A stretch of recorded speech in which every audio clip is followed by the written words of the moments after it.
Rechweng? Yes, hello. Kanina ay nagkaroon ng ilang minutong pahinga dahil nga sa katatapos ng pre-oath taking ceremony dito kay President-elect Rodrigo Duterte at tinatawag ng ceremony dito kay President-elect Rodrigo Duterte at tinatawag ng isa-isa yung mga membro ng kaniyang pamilya dito sa harap ng Rizal Hall dahil anumang sandali ay magaganap na ang panunumpa ni President-elect Duterte bilang ikalabing-anim na Pangulo ng Bansa at kagaya nga nung nabanggit kanina ni Vic, yung kaniyang pinakabunsong anak kay doon sa kanyang partner na si Hanelet Avancenia ang hahawak ng Biblia kung saan ay ipapatong ang isang kamay, kung hindi tayo nagkakamali ay kaliwang kamay nitong si President Duterte para doon sa kaniyang panunumpa sa kanyang tungkulin bilang ikalabing-anim na presidente ng bansa. Ang makakasiwa ng panunumpa ay si Associate Justice Bienvenido Reyes ng Korte Suprema. So anytime ay tatawagin na si President-elect Duterte para doon sa kaniyang panunumpa bilang Pangulo ng Bansa. At sinasabi nga nitong si magiging presidential spokesperson na si Ginoong Ernesto Abella na ang nais ng Pangulo ay maging totoo sa taong bayan.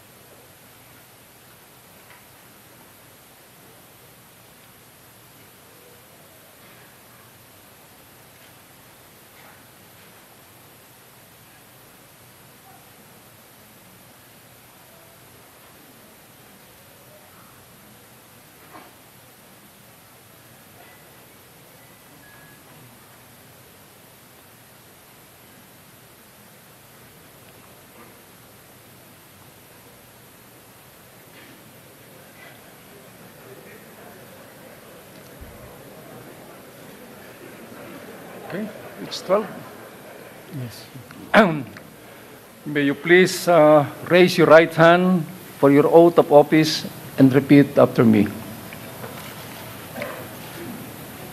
I, please state your name. Rodrigo Roa Duterte, Do solemnly swear do solemnly swear that I will faithfully that I will faithfully and conscientiously and conscientiously fulfill fulfill my duties my duties as President as of the President Philippines, of the Philippines, preserve preserve and defend its and Constitution, defend the Constitution, execute its laws, the laws, do justice to every man, do justice to every man, and consecrate myself and consecrate myself to the service of the nation. to the service of the nation. So help me God. So help me God.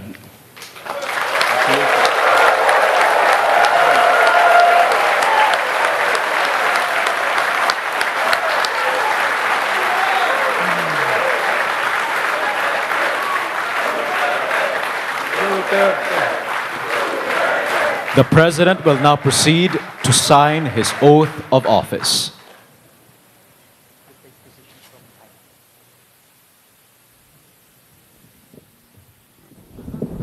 Dokumento na magpapatunay na siya nga ang ikalabing-anim na presidente ng Republika ng Pilipinas. So, batay doon sa mga inihandang palatuntunan, ang The President has just signed his oath of office.